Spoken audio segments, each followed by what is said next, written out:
Symmetrical और optical है, ये दोनों ही, मतलब जो दो स्टीरियो आइसोमर्स है बेसिकली, ये स्टीरियो आइसोमर्स आपके क्या है, ये स्टीरियो आइसोमर्स आपकी सेम कनेक्टिविटी रखते हैं, बस अरेंजमेंट डिफरेंट होता है, ठीक है।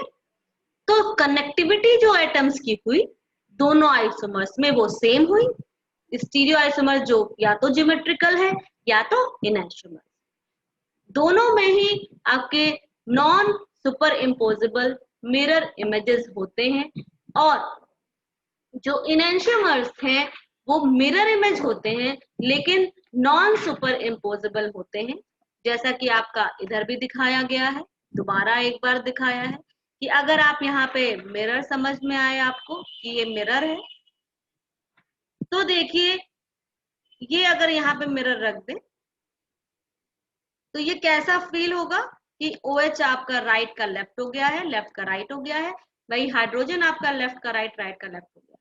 ये जो बगल में ये वाला जो दिया हुआ है इस तरीके का रिप्रेजेंटेशन, ये इसको कहा जाता है बॉल एंड सॉकेट मॉडल।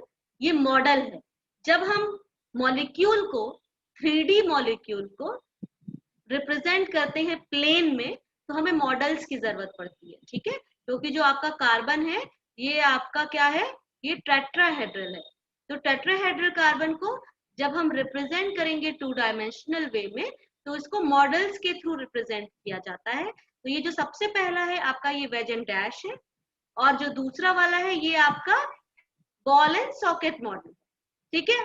तो इस तरीके से आपको ये शो किया गया है, रिप्रेजेंट करने का तरीका है कि ये जो मॉलिक्यूल है ये आपके क्या है, ये आपके OH है, H है, इसका आपका ओरिएंटेशन चेंज हो रहा है स्पेस में।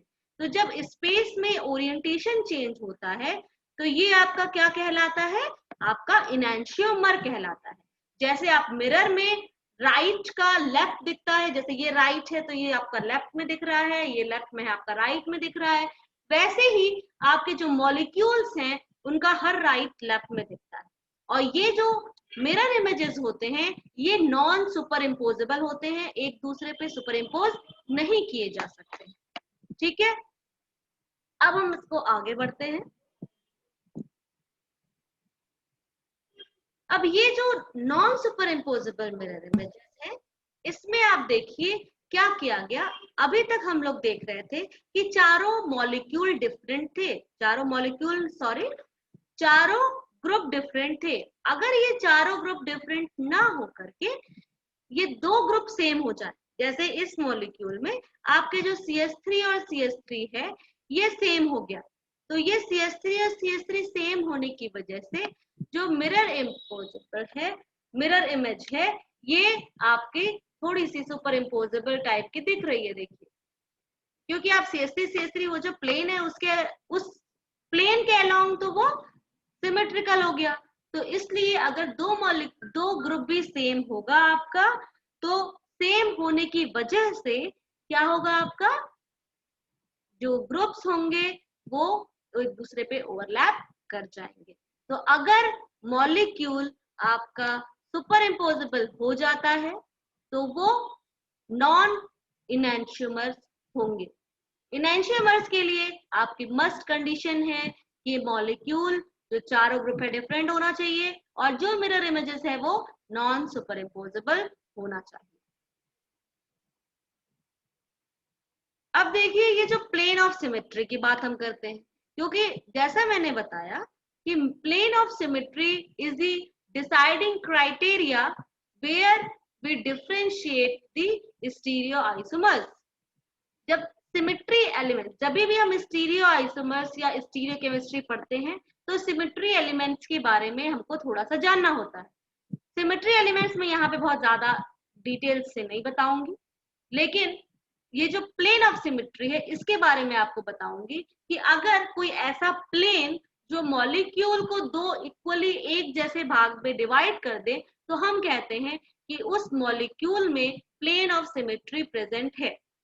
तो इस प्लेन ऑफ सिमेट्री प्रेजेंट होने की वजह से जो मॉलिक्यूल है वो अकायरल हो जाता है, जिसमें ये प्लेन ऑफ सिमेट्री नहीं होती है वो मॉलिक्यूल कायरल होते हैं। यहाँ पे ध्यान देना है, एक वर्ड आपने पढ़ा स्टीरियो आइसोमर्स, एक वर्ड पढ़ा आपने कायरल। जरूरी नहीं है कि सारे के सारे स्टीरियो आइसोमर्स ऑप्टिकली एक्टिव हों। स्टीरियो आइसोमर्स केवल वो होते हैं जिसमें जो ओरिएंटेशन होता है ग्रुप्स का वो डिफरेंट होता है, लेकिन ऑप्टिकल आइसोमर्स वो होते हैं जो कि प्लेन पोलराइज्ड लाइट को आइदर टुवर्ड्स राइट और टुवर्ड्स लेफ्ट बेंड करते हैं। अब ये प्लेन पोलराइज्ड लाइट क्या होती है हम सक्सेसिव क्लासेस में देखेंगे। यहाँ पे मैं थोड़ा सा बता देती हूँ क्योंकि यहाँ पे टर्मिनोलॉजी आ गई है कि प्लेन पोलराइज्ड लाइट की। तो आप जानते हो कि जो इलेक्ट्रोमैग्नेटिक रेडिएशंस होते हैं वो हर डायरेक्शन में प्रोपोगेट करते हैं, मूव करते हैं, लेकिन अगर हम उसमें कोई ऐसा बैरियर लगा दें जिसकी वजह से सिर्फ वो एक प्लेन में जाए, तो उस एक प्लेन में जाने वाली लाइट को ही प्लेन पोलराइज्ड लाइट कहा जाता है। और जो ऑप्टिकल एक्टिव आइसोमर्स होते हैं उनका एक जो मॉलिक्यूल होते हैं, आइसोमर्स मतलब हम यहाँ पे मॉलिक्यूल्स के साथ डील कर रहे हैं, तो जो हमारे मॉलिक्यूल्स प्लेन पोलराइज्ड लाइट को लेफ्ट की तरफ रोटेट करते हैं उनको हम लीवो रोटेटरी मॉलिक्यूल कहते हैं, जो राइट की तरफ रोटेट करते हैं उसको डेक्स्ट्रो रोटेटरी कहा जाता है। ठीक है, बेसिकली यहाँ पे मैं बस बता रही थी कि जो मॉलिक्यूल्स स्टीरियो आइसोमर्स हैं जरूरी नहीं है कि वो ऑप्टिकल एक्टिव हो या ना हो। ऑप्टिकल एक्टिविटी डिपेंड करेगी कि आपका जो मॉलिक्यूल है वो प्लेन पोलराइज्ड लाइट को बेंड कर रहा है कि नहीं, टुवर्ड्स राइट और टुवर्ड्स लेफ्ट। तो ये जो ए कायरल या आपका कायरल मॉलिक्यूल है ये डिपेंड करेगा प्लेन ऑफ सिमेट्री पे। बहुत सी सिमेट्रीज पे डिपेंड करता है, बहुत से एलिमेंट ऑफ सिमेट्री आपकी होती है, लेकिन हम इस एलिमेंट ऑफ सिमेट्री के बारे में बहुत ज्यादा नहीं पढ़ेंगे अभी, जो जो जरूरत पड़ेगी बीच बीच में पढ़ते जाएंगे। तो यहाँ पे प्लेन ऑफ सिमेट्री के बारे में हमने ये पढ़ा। अब अगर हम क्लासिफिकेशन जैसे करें आइसोमर्स का, तो सेम मॉलिक्यूलर फॉर्मूला हमको पता है। सेम मॉलिक्यूलर फॉर्मूला में भी हमने पढ़ा कंस्टिट्यूशनल आइसोमर्स। मैंने आपको एक क्लास यहाँ पे क्लासिफिकेशन मैं एक बार फिर से वो वाला दिखाना चाहूंगी जो आपको मैंने अभी भी दिखाया था, क्योंकि आप तब रिलेट कर पाओगे इस स्लाइड में और उस स्लाइड में। आप फिर से ये स्लाइड देखिए, इसमें आइसोमेरिज्म को मैंने दो में डिवाइड किया था, स्ट्रक्चरल आइसोमर और स्टीरियो आइसोमर। उस स्ट्रक्चरल आइसोमर्स में 5 तरीके के आइसोमर्स थे, और ये जो स्ट्रक्चरल आइसोमर्स हैं इसमें सेम मॉलिक्यूलर फॉर्मूला होता है लेकिन डिफरेंट स्ट्रक्चर्स होते हैं। जबकि स्टीरियो आइसोमर्स जो होते हैं उसमें सेम मॉलिक्यूलर फॉर्मूला होता है, स्ट्रक्चरल फॉर्मूला भी सेम होता है लेकिन डिफरेंट कॉन्फ़िगरेशन होता है। अब इसी चीज को ध्यान में रखना है, और यहाँ पे मैंने आपको बताया था कि जो कॉन्स्टिट्यूशनल आइसोमर्स का एग्जांपल लिया था वहां पे कौन सा स्ट्रक्चरल आइसोमर लिया था, पोजीशन आइसोमर लिया था। अभी जो मैंने आपको रिसेंट में अभी एग्जांपल दिखाया था वो एग्जांपल किसका था, आपका पोजीशन आइसोमर का था, स्ट्रक्चरल आइसोमर। बस इसी क्लासिफिकेशन को इसने केवल स्टीरियो आइसोमर्स के लिए मेंशन किया है, और ये आपको दिखाया गया है कि सब डिवीजन ऑफ अगर आइसोमर्स कहें तो आइसोमर्स डिफरेंट कंपाउंड्स हुए डिफरेंट मॉलिक्यूलर फॉर्मूला के। बस कॉन्स्टिट्यूशनल आइसोमर्स में जिसमें डिफरेंट कनेक्टिविटी होती है वो होते हैं, मतलब ये it is a part of structural isomers. जबकि स्टीरियो आइसोमर्स में आपने अभी भी दो पढ़ा, इनैंशियोमर्स और डायस्टीरियोमर्स। स्टीरियो आइसोमर्स जिसमें सेम कनेक्टिविटी होती है लेकिन अरेंजमेंट आपका स्पेस में डिफरेंट होता है। इनैंशियोमर जो स्टीरियो आइसोमर्स होते हैं वो non super imposable mirror images होते हैं एक दूसरे के, जबकि जो डायस्टीरियोमर्स होते हैं वो होते हैं जो स्टीरियो आइसोमर्स तो होते हैं लेकिन मिरर इमेजेस नहीं होते। जैसे कि अभी अभी आपको मैंने बताया था कि स्टीरियो आइसोमर्स हमेशा 2 टू द पावर n होते हैं, n मतलब कायरल सेंटर। स्टीरियो आइसोमर्स आपको डिपेंड करते हैं कि नंबर ऑफ कायरल कार्बन कितने हैं। अब ये RS कॉन्फ़िगरेशन, ये RS कॉन्फ़िगरेशन आपका कार्बोहाइड्रेट पे भी इंपॉर्टेंट है। आपका जितने भी एक्टिव ऑप्टिकल कायरल का, जहां पे भी कायरल कार्बन आएगा या कायरल मॉलिक्यूल जो होगा उसमें आपके इनैंशियोमर्स यूज होते हैं। 2 इनैंशियोमर्स है ट्यूब्यूटेनॉल के, क्या क्या है आपके, देखिए दिखाया गया है। ये आर और एस किस तरीके से होंगे, इस आर और एस का कॉन्फ़िगरेशन देने के लिए इसको रेक्टस और सिनिस्टर कहते हैं। तो ये जो कार्बन 2 है इसको रिप्रेजेंट करने के लिए आपको सबसे पहले क्या देखते हैं, असाइन करने के लिए प्रियोरिटी ऑर्डर देखते हैं। उस प्रियोरिटी ऑर्डर में सबसे पहले असाइनमेंट देखते हैं कि एटॉमिक नंबर के बेसिस पे डायरेक्टली अटैच जो का एटम होता है उसकी हाईएस्ट प्रियोरिटी क्या है, जो हैवीएस्ट होता है उसको हम फर्स्ट प्रियोरिटी पे रखते हैं। जैसे यहाँ पे गिवन एग्जांपल में अल्कोहल है जो ऑक्सीजन है यहाँ पे वो फर्स्ट प्रियोरिटी पे है। जी उसके हाँ, बाद हाइड्रोजन आपका क्योंकि सबसे लाइट है तो ये सबसे लास्ट में आता है। लास्ट में होगा जी। CH3 और में CH2 कार्बन आपका बी या सी हो सकते हैं। अब हम कैसे डिसाइड करेंगे कि CH3 बी होगा कि CH2 बी होगा, तो उससे नेक्स्ट एटम कौन सा वेस्ट अटैच का है या जी। एटम अटैच्ड है कि नहीं उस पर डिपेंड करता है। तो क्योंकि CH3 एज इट इज है आपका, जबकि CH2 के साथ में आपका CH3 भी ज्यादा अटैच्ड है। तो जब CH2 अटैच्ड है आपका तो क्या होगा आपका CH2 CH3, ठीक है। तो CH2 CH3 बी या सी जो आपका रिप्रेजेंट कर रहा है उसमें क्या होगा आपका, ये आपका CH2 CH3 वाला आपका बी हो जाएगा, CH3 आपका सी हो जाएगा, ठीक है। अब सेकेंड रूल इसके लिए क्या है आपका, कि जब priority not be assigned on the basis of atomic number, अगर एटॉमिक नंबर से काम नहीं चलता है तो हम नेक्स्ट एटम पे देखते हैं। जैसे CH2 CH3 में आपने देखा कि उससे कौन सा दूसरा एटम अटैच्ड है, ठीक है। तो आप जो CH2 CH3 वाला है उसको बी ले लेते हैं। तीसरा है आपका कि रोटेट करके देखते हैं फॉर्मूला को, अगर लोएस्ट प्रायोरिटी वाला हमारा डायरेक्ट अपोजिट साइड में होना चाहिए। आर और एस कन्फिग्रेशन के लिए ये इंपॉर्टेंट है। मैं ये जो पार्ट लिया है मैंने सोलोमन से लिया है, ठीक है। मैं बेसिकली 3 बुक यहाँ पे 3 बुक से मैक्सिमम चीजें लूंगी और जहां जहां से जो जो चीजें आपको पढ़ाती जाऊंगी वो बताती जाऊंगी। जो स्टार्टिंग के कुछ पार्ट थे वो आपके क्लेडन से थे और ये आपका पार्ट सोलोमन से है। तो जब आप रोटेट करते हैं फॉर्मूला को तो जो लोएस्ट प्रियोरिटी का है उसको सबसे दूर रखते हैं। जैसे यहाँ पे दिखाया गया है, व्यूअर के साइड से देखिए OH है, CH2 CH3 और CH3 है, ये व्यूअर के तरफ है। जबकि जो आपका H है जो सबसे ज्यादा लोएस्ट प्रियोरिटी का है वो अवे मैडम वीडियो कैसी कर हाइड्रोजन, ठीक है। इसमें किसी को प्रॉब्लम नहीं होनी चाहिए। न्यूमैन प्रोजेक्शन फॉर्मूला में ये करके दिखाया है कि न्यूमैन प्रोजेक्शन फॉर्मूला आप रिप्रेजेंट करते हो ना कि जो 2 कार्बन है वो 2 कार्बन कार्बन सेंटर को बता रहे हैं और ये 3 कॉन्फ़िगरेशन होती है, स्टैगर्ड और स्क्यूड, ठीक है। कंफर्मेशन के बारे में हम अलग से पढ़ेंगे आगे। यहाँ पे आपका जो न्यूमैन प्रोजेक्शन फॉर्मूला है इसमें देखिए 3 आपके एटम एक साथ दिख रहे हैं। जो चौथा एटम है उसको हम सॉलिड सेंटर से दिखाया गया है, ओके।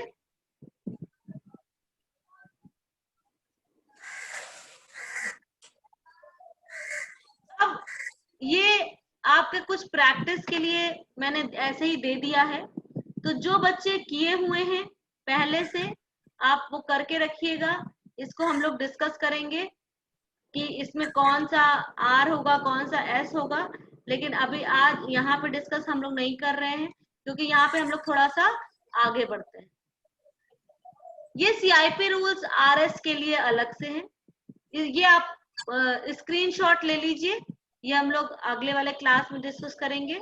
आज थोड़ा सा टाइम भी ज्यादा है, जब हम स्टार्टिंग से केवल क्वेश्चंस डिस्कस करेंगे तब हम ये डिस्कस करेंगे। एज यूजुअल मुझे कॉलेज जाना है इसलिए मैं आपको यहाँ पे थोड़ा सा एंड कर दूंगी। IR के क्वेश्चंस अब हम लोग थोड़ा सा डिस्कस कर लेते हैं, जो बचे हुए हैं 1-2 क्वेश्चंस पिछले बार के, और इसके बाद हम लोग नेक्स्ट क्लास मतलब कल आपको आगे बताऊंगी और साथ में कॉन्फ़िगरेशन ऑफ मोनोसैकेराइड्स कैसे बताते हैं ये बताऊंगी। अब यहाँ पे आईआर के कुछ क्वेश्चंस हम डिस्कस करते हैं।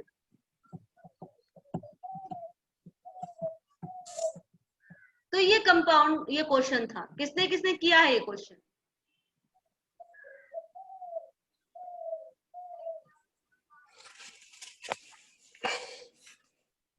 ये क्वेश्चन किसने किया है बेटा?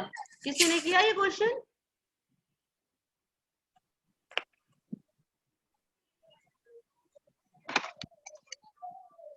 M I audible? मैं ऑडिबल हूँ? आप लोग को सुनाई दे रहा है? जी मैम, क्वेश्चन आया नहीं था। ओके, क्वेश्चन नहीं आया था, कोई बात नहीं, हम लोग यहाँ पे अभी करेंगे। जी मैम। पहला क्वेश्चन है, ए compound C8H6 decolorises bromine in CCl4 and gives a white precipitate with tolerance reagent. It has a sharp band at 3300 per centimeter and weak band at 3085 to 110 centimeter inverse. It is. तो क्योंकि मुझे पता है इसलिए मैं तो देख करके ही कल आप लोग को जैसे बताया था, तो देख के ही मुझे पता चल जाता है। लेकिन ये क्वेश्चन बहुत अच्छा है क्योंकि इस तरीके के क्वेश्चन स्ट्रक्चरल इलुसिडेशन के लिए बहुत ऑप्शन ए। क्या बेटा? ये 19 नंबर का ऑप्शन ए आंसर होगा क्या? नहीं, इसको पहले हम लोग देखते हैं। देखिए, आंसर आप निकाल लीजिए, सही है आंसर। हम पहले देखते हैं अटेम्प्ट कैसे करना है। इसके लिए ऐसे क्वेश्चंस के लिए जब भी फॉर्मूला दिया रहता है तो हमें सबसे पहले डबल बॉन्ड इक्विवेलेंट निकालना चाहिए। ठीक है, तो अगर डबल बॉन्ड पहला आंसर ही होगा इसका, लेकिन अप्रोच के लिए मैं बता रही हूँ कि डबल बॉन्ड इक्विवेलेंट निकालेंगे। जब डबल बॉन्ड इक्विवेलेंट निकालेंगे तो आपको ये पता चल जाएगा कि इसमें एक रिंग और 3 बॉन्ड, ट्रिपल बॉन्ड होगा, या तो ट्रिपल बॉन्ड होगा या 2 डबल बॉन्ड होगा।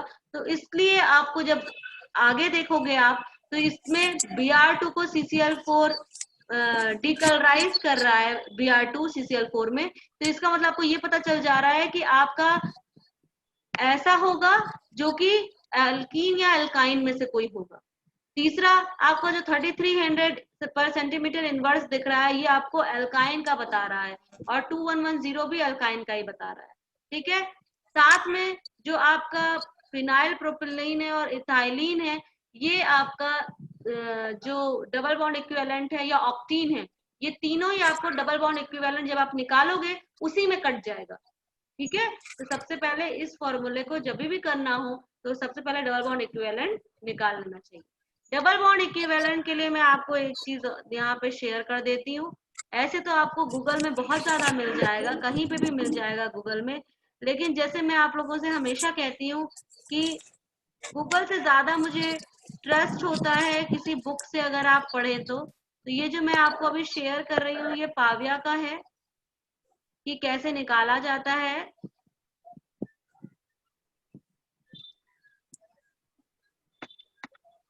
इसको कहते हैं इंडेक्स ऑफ हाइड्रोजन डेफिशिएंसी। ठीक है, ये पाविया का पोर्शन है बेटा। इसमें बताया गया है कि अगर डबल बॉन्ड इक्विवेलेंट निकालना है तो ये डबल बॉन्ड इक्विवेलेंट कैसे निकालते हैं।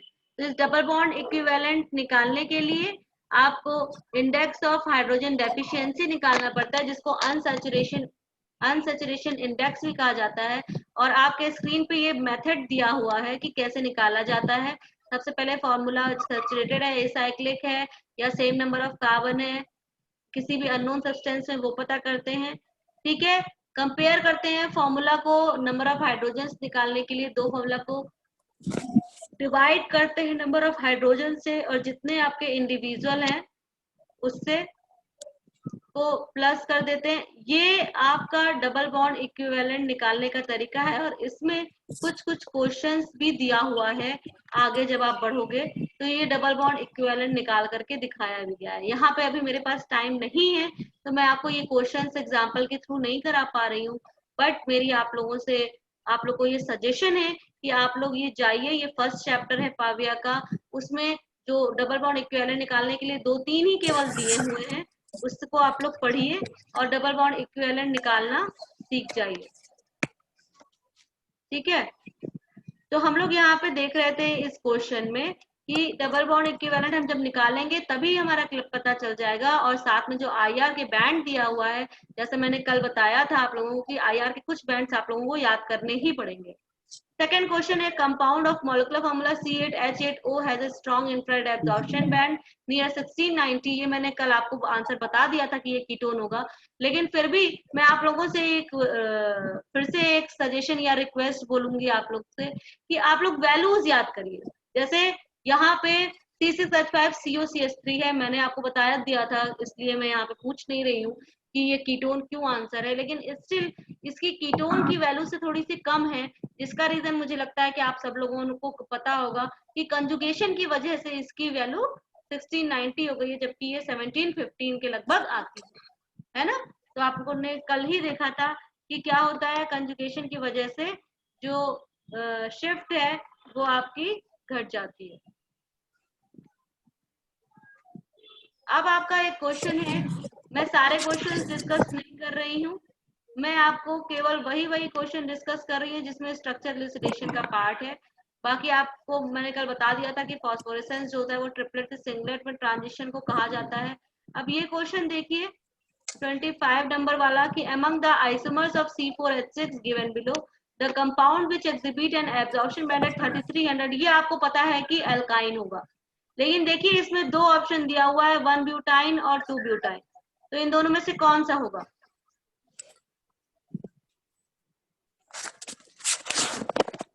जल्दी से बता दो बेटा, टाइम थोड़ा सा ज्यादा हो रहा है, मैं जल्दी खत्म करना चाहती हूँ। हाँ 1B नंबर बी, ये जो 1 ब्यूटाइन है। और कोई बोलिए।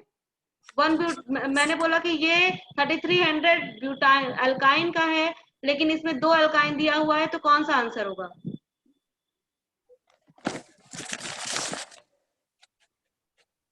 बताएं बेटा कौन सा होगा? शिवानी, साम्बी, अक्षर, सुमित, बताइए कोई, रूपम, और भी बच्चे कोई हैं, रविकांत वगैरह, कोई भी जो भी बताना चाहे।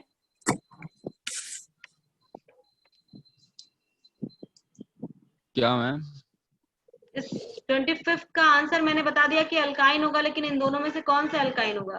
1 ब्यूटाइन होगा मैम। क्यों?